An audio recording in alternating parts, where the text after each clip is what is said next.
Baratu barandar bachi Waaqayyo ko dhufteen dabartu Yerootu yeroon darbachi ati Dullomtee duutee nabamtu Hundumaa mootee jiraata barri kee hin qabu daangaa Tokkicha koo isan daamo'ate bagan kooluu galee bakka hin herregamu hin tilmaamamu dhumaan qabu barri kee dullumni sirraan argamu hin herregamu hin tilmaamamu dhumaan qabu barri kee dullumni sirraan argamu hin herregamu hin tilmaamamu dhumaan qabu barri kee dullumni sirraan argamu hin herregamu hin tilmaamamu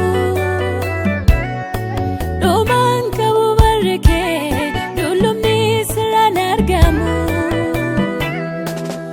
Adda kan kee hamman beekuun oli Adda kan kee amma yaaduun oli Abbaa kolaani Adda kan kee hamman beekuun oli Adda kan kee amma yaaduun oli Mootii kolaani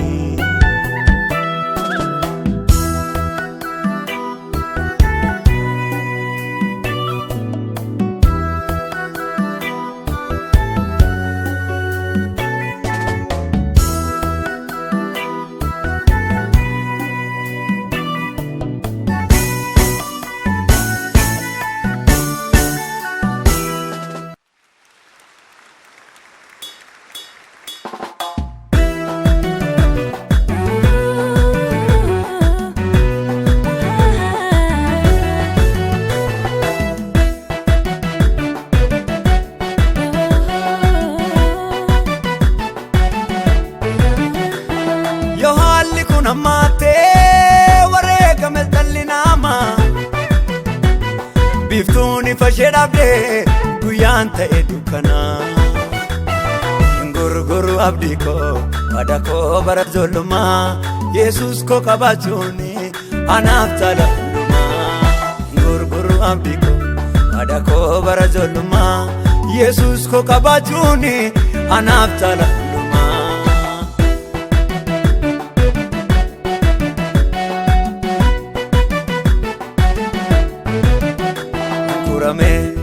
Akka baduu nan beeka uumamni hunduu lafarraa Kuna naani waan haaraa natti hin ta'u dhaga'een qaba gurra Dhimmaadhaan ilaallanne sodaa mootota raasu Beekaan biyyaa yoo du'eessani abdii koo irraa jagoon kaasu Dhimmaadhaan ilaallanne sodaa mootota raasu Beekaan biyyaa yoo du'eessani abdii koo irraa jagoon kaasu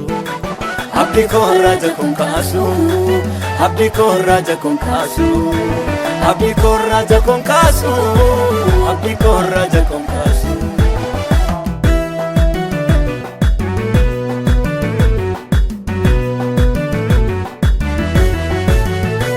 Waaqayyoon kan amanatu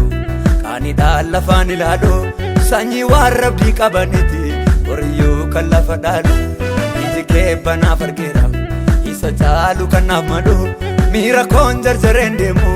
kara yaada koon ilaalu Biyya Waaqaa biyya Waaqaa biyya Waaqaa tiini biyya qaba Biyya Waaqaa biyya Waaqaa biyya Waaqaa tiini biyya qaba Biyya Waaqaa biyya Waaqaa biyya Waaqaa tiini qooda qaba